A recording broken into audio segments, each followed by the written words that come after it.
నేను మీతో ఒక యథార్థం చెప్తున్నా, ఇతర రాష్ట్రాలలో జరిగే పెళ్లిళ్ళు యథాశాస్త్రం ఉంటాయి. అందుకే ఇన్ని ఫెర్టిలిటీ సెంటర్స్ లేవు. నేను కర్ణాటక, కేరళ ఈ రాష్ట్రాల్లో ఎన్నో క్షేత్రాలు పర్యటించాను. ఫెర్టిలిటీ సెంటర్స్ ఇన్ని కనపడవు. ఆంధ్రదేశంలో ఇవాళ ఇన్ని ఫెర్టిలిటీ సెంటర్స్, సంతాన సాఫల్య కేంద్రాలు, పిల్లలు లేకపోవడాలు ఎందుకు వచ్చిందో తెలుసా? వివాహ క్రతువు భ్రష్టు పట్టడం వల్ల. పేరుకి బ్రాహ్మణుడు మంత్రం చెప్పడానికి ఓ గౌరవం లేదు, మంత్రం మీద గౌరవం లేదు. పెళ్లి చేసుకునేటప్పుడు అర్థం పర్థం లేకుండా నురగలు కొట్టుకోవడం, అసహ్యకరమైన పదార్థాలు తలల మీద పోసుకోవడం, ఎంతసేపు వీడియో పిచ్చి, కెమెరా పిచ్చి. బ్రాహ్మణ కుటుంబాల్లో పుట్టినటువంటి దౌర్భాగ్యులు కూడా చొక్కాలు బనీన్లు విప్పి ఉత్తరీయం వేసుకుని కన్యాదానం చేసుకోరు. కన్యాదాత చొక్కా బనీనిప్పడు, కన్యాదానం పుచ్చుకునేవాడు చొక్కా బనీనిప్పడు. విప్పకుండా పెళ్లిళ్ళు చేసుకుంటే ఎక్కడి నుంచి సాఫల్యాలు రమ్మంటే వస్తాయి?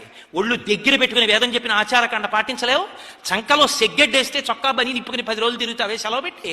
ఏం పెళ్లిలో కన్యాదానం చేస్తూ 10 తరాలు పైన 10 తరాలు కింద తరిస్తాయి. ఉత్తరీయం వేసుకుని కన్యాదానం చేయడం నీకు చేత కాదు? ఏ చొక్కా బని నిన్ను ధరిస్తాయా, నీ ముందు తరాల వాళ్ళను ధరిస్తాయా? ఎందుకు వేసు కన్యాదానం చేస్తావు? అడిగేవాడు లేడనా? పరమాచార్య స్వామి శరీరం విడిచిపెట్టారనే. కాబట్టి శాస్త్రము మీద మక్కువ అంటే